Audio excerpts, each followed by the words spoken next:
A beauty with multiple masks. Chapter 3. Wait for her to make a fool of herself. Vinson pressed his voice and said, "Are you sure that's your wish? I'll give you another chance." Ariel knitted her brows and looked at him. "You want to grant me another wish? Do you think you are the magical genie?" Everyone, including Shandier and Cindy, looked at Vinson and Ariel in disbelief. "What's going on?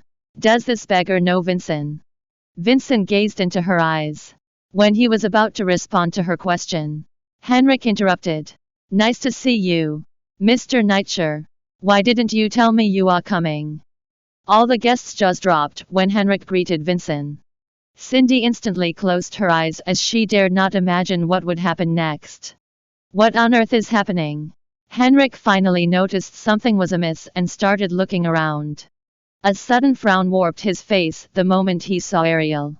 Henrik turned to Shandier and said, "Why did you invite a beggar to our birthday party? Get her out of here." Shandier froze for a moment, even though deep in her heart she was pleased with his reaction. "Dad, she's..." "Dad," Ariel interrupted. "Don't you remember me? I'm Sanye." Sanye was Ariel's nickname. "San?" Henrik raised his brows and widened his eyes in shock. "You are Ariel?" "Yes. Dad, I'm Ariel." She walked up to him. Ariel did not remember anything that had happened a decade ago, but she remembered that familiar face. Upon hearing that, Henrik staggered. Fear was written all over his face as he was afraid that his secret would be exposed. Ariel knew what was going through his mind. In a steady voice, she continued, "We have not met for years. I miss you so much." Henrik was at a loss for words. He had no choice but to give her a pat on the shoulder. "Welcome back, honey. But what happened to you and Mr. Nightshire? Why do the both of you look so messy?" All the guests then started paying attention to Vincent's clothes.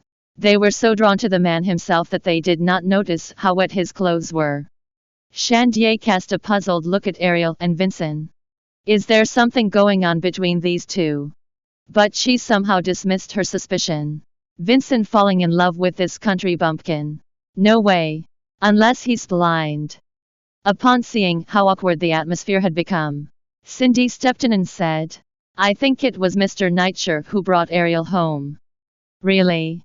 Henrik seemed to be a little less disgusted by Ariel after hearing that. Since she was still young and doesn't remember a thing from her childhood, I guess she doesn't exactly know what happened. Imagine the benefits we can reap if we could use her to get closer to the Nightshires. Henrik instantly plastered a smile to his face and looked at Vinson. "So you are Ariel's friend. Thanks for bringing her back to us. If you don't mind, would you like to stay back, clean up a little, and dine with us?" Cindy added, "Oh, yes. We have extra pairs of clothes for our guests." Vinson initially wanted to turn down their offer, but he could not stand wearing that sea-soaked clothes anymore. Since Vinson did not reject his offer, Henrik extended his hand and showed him the direction to the guest room. He then whispered in Cindy's ear, "Clean Ariel up too." Cindy and Henrik had been married for nearly a decade, so she understood what he wanted her to do.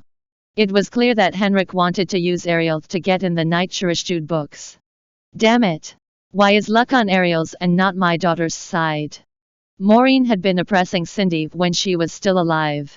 I'll never allow her daughter to step all over mine. Cindy nodded and played along. She then pulled Shandier aside and said, "Bring her to the bathroom. She's your older sister now, so be nice to her." Shandier was able to read between the lines. She turned around and put on a smile. "Hey, Ariel. Let's go to the bathroom. Shall we?" Ariel did not believe that the mother-daughter duo would accept her into the family. Yet, she hid her suspicion and responded with a grin. "Okay." They held hands and walked into the mansion.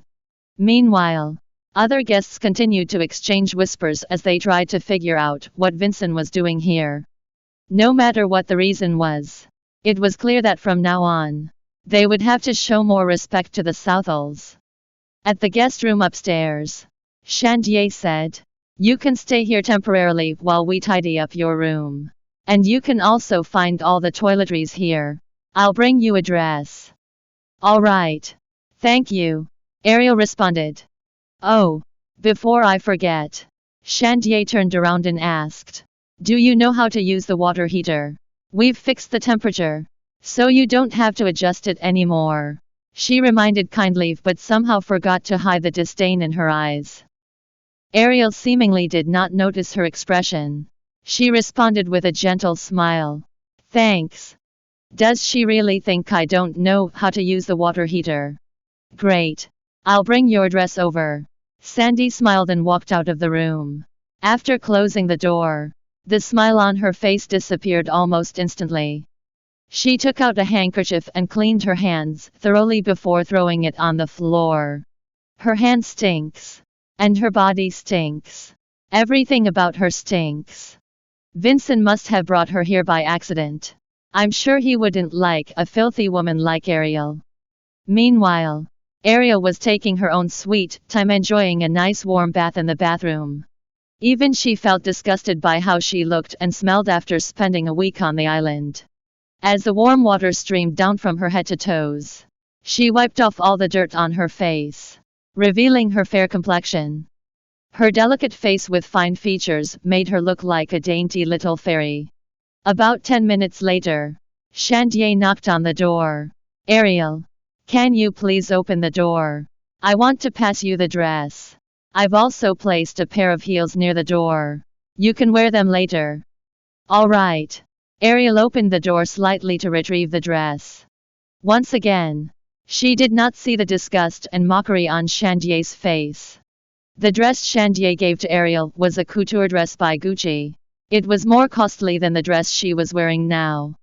Though it took her some effort to get her hands on the dress, she could not wear it as it had a specific cut. Its wearer must be slim and possess a supermodel-like physique. At the same time, the person needed to have a busty, curvaceous figure to be able to fit in the dress. Without an hourglass figure, any ordinary woman would look plump in it. Since Shandier had broad shoulders but no collarbones, the dress would look unflattering on her. This was why she did not wear it for tonight's party. Once that hideous woman comes out with that dress, I'm sure all the guests would laugh at her.